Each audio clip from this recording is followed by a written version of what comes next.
Beth with Save Women Sports, and I have a special treat for you today. I am in Pierre, South Dakota, getting ready to testify for our Senate committee hearing here with Representative Barbara Ehardt. Hey, Beth. Tell us a bit about yourself for those who don't know you. For those who don't know me, so I'm Representative Ehardt from Idaho Falls, Idaho.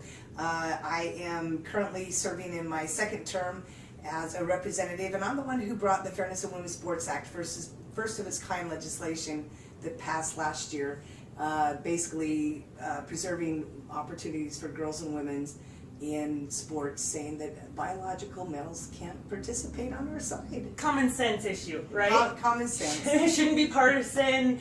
It shouldn't be even a political issue. Common sense. Correct.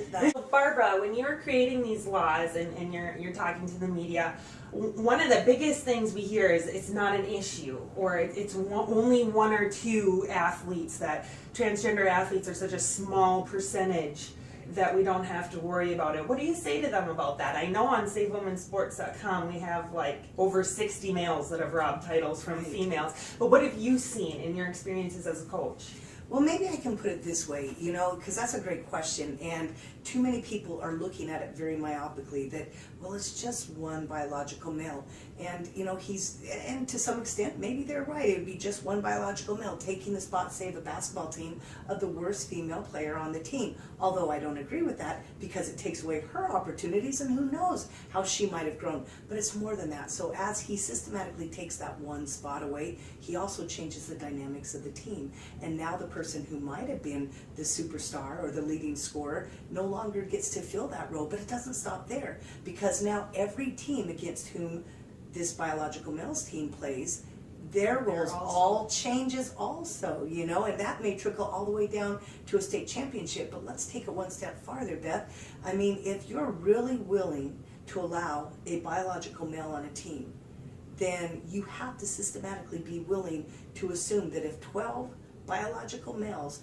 tried out for a female team, that you have to be willing to allow all 12 males, don't you? Because where do you stop? Do you just stop at one? That's really similar to the storyline of the book Transgender Hoops that's available online, and it's about some boys playing girls basketball. It's a very real thing, and I've said it also at the collegiate level. Take what happened in Idaho, where June Eastwood had competed in the Big Sky Championships.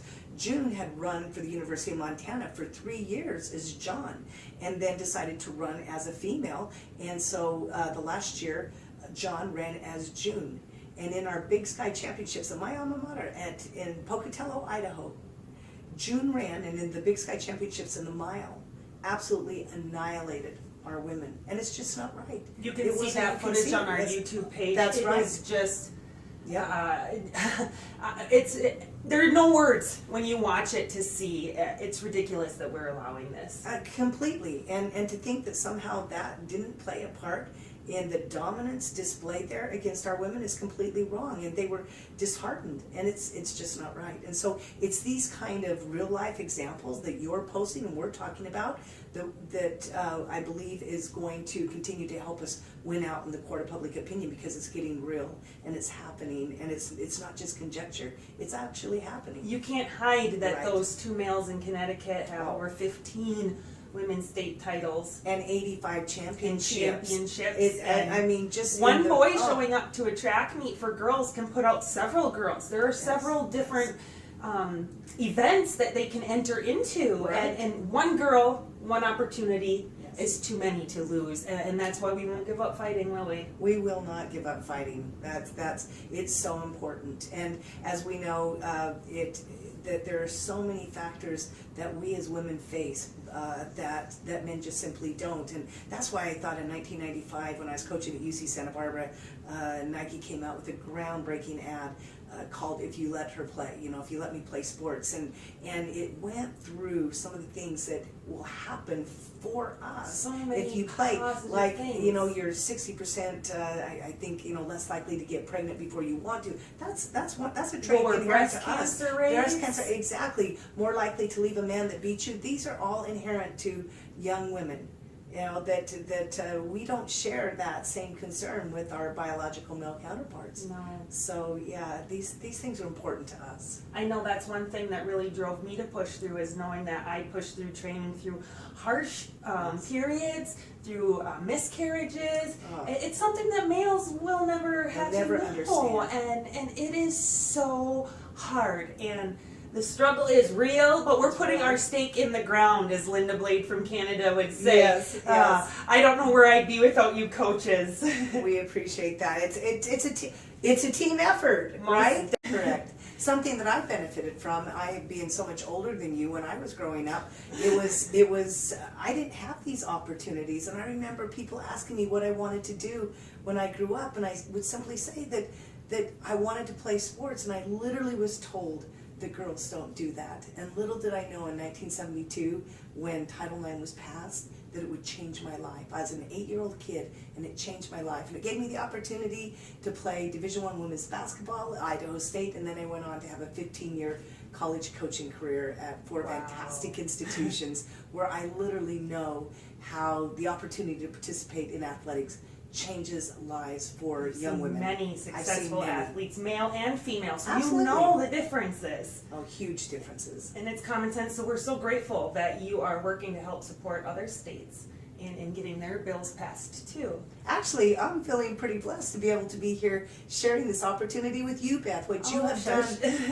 done has been an amazing thing to help promote these opportunities for girls and women in sports, not just in your own state, but throughout the United States. And I know you've been helping internationally. It's been an incredible journey, yeah, to go from just starting a website to try and get other people to know they're not alone and to share information that is the truth, to now being an international movement. I was just on Russian television this last week.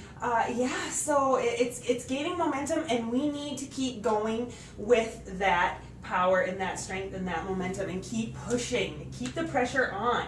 I 100% agree. You know, the interesting thing about this is most people agree with this, and it's not even something that they were thinking about until recently, when they're seeing moms and dads are seeing the opportunities for their girls being taken away. It doesn't really hit home until you see it, because it just seems like it's an issue that's far away. Right. But it's coming closer and closer, and if we pass these laws that allow males to take over female spots, it's a floodgate that it's going to be hard to close. It's true. And we need to preserve our rights now, and I'm so grateful we're here.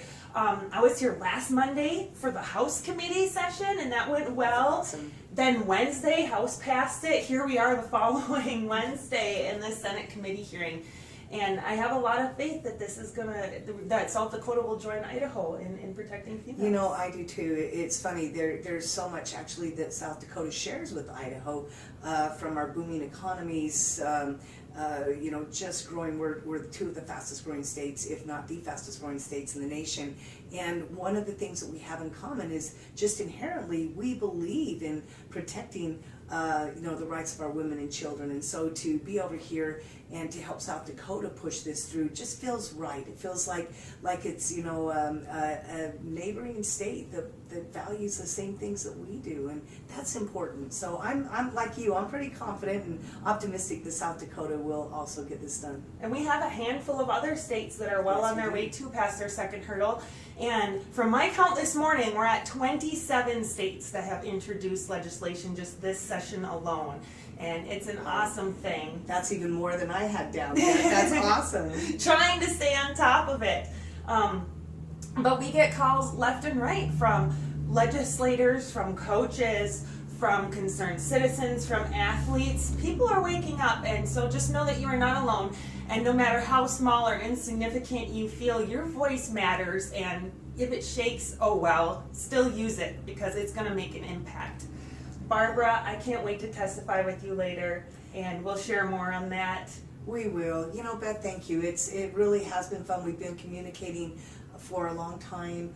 You were helpful with us in Idaho in getting this done, and just to be able to be here with you and with those who are pushing this issue, it's quite an honor. It's a great thing. Yeah, it is. So thank you, and thank all of you for supporting Beth and all of us and what we're doing. SaveWomenSports.com. We'll see you again soon.